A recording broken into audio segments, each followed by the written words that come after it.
I have to ask about the decision because the decision is one of the most painful sports memories for me. Mm-hmm. And the guy never played for my team. Not for 1 second. And I had successfully talked myself into, of course he's going to come to New York. Why would he not come to New York? We're New York. We're the best. Right. This is how New Yorkers think, in case you were unclear. Is there still any lingering anything from that, or is the city pretty much over it?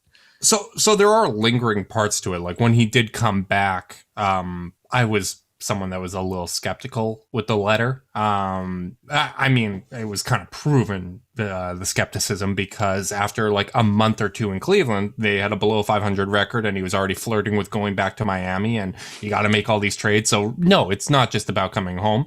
And I think it was more about what the Cavs actually were able to accumulate in assets. Like Kyrie Irving was a big draw. The fact that they could trade for Kevin Love and had that deal lined up was a big draw for LeBron to come back. Like, I think people forget Kevin Love was supposed to be the number 2 and Kyrie was supposed to be the number 3 at that time. And it just worked out. Goodness, you're right. The other way. Because Love was talked about like a top 5 player. So getting that deal lined up was a big part of him coming back. Personally, the decision I've described as probably the best thing that's happened to me as a sports fan. Like, sucked, absolutely sucked. But after that, I learned to stop living and dying with the results of every single game. I managed to put things in a little bit better perspective. You go through the real crap years with the Cavs. For me, it also just kind of timing. I was in college at the time of the decision.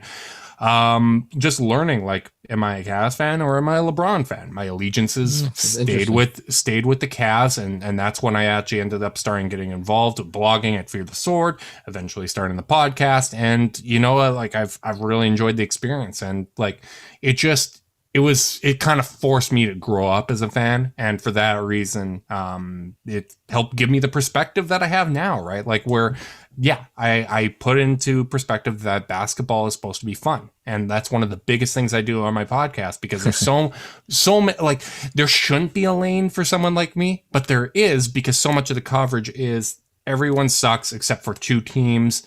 No. Basketball's fun. It's about more than just winning championships.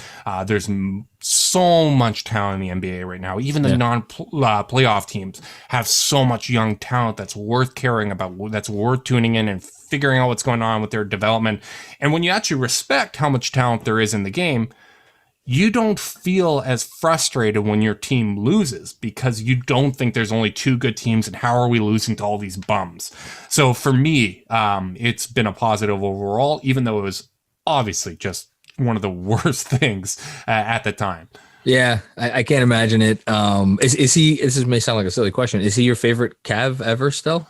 Ooh, I think Kyrie overtook him. I don't have the allegiances I do now, but like Kyrie really, he came around just at the right time. Okay. And I think it was 2013. I have a now deleted tweet that I regret. Everybody has those. yeah. But I had a tweet basically saying, one, I predicted the Cavs would win a title in 2015 because I said that LeBron was going to come back because Kyrie's that good.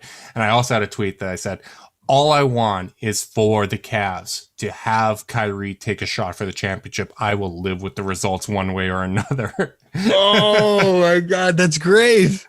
That's beautiful. And unfortunately, the injuries, like my personal opinion is both teams healthy, the results flip. The Cavs win in 2015, Warriors win in 2016, and I would have loved to see a rubber match, but I'm very happy with the way the results played out, because it's more fun from a narrative standpoint. I had my own personal issues with LeBron after the decision. Like a lot of the country just like was like, how could you do this and go there? And like something, the night of the chase down, as it were, something happened that night where I'm like, okay, I respect him. It's cool. All sins forgiven.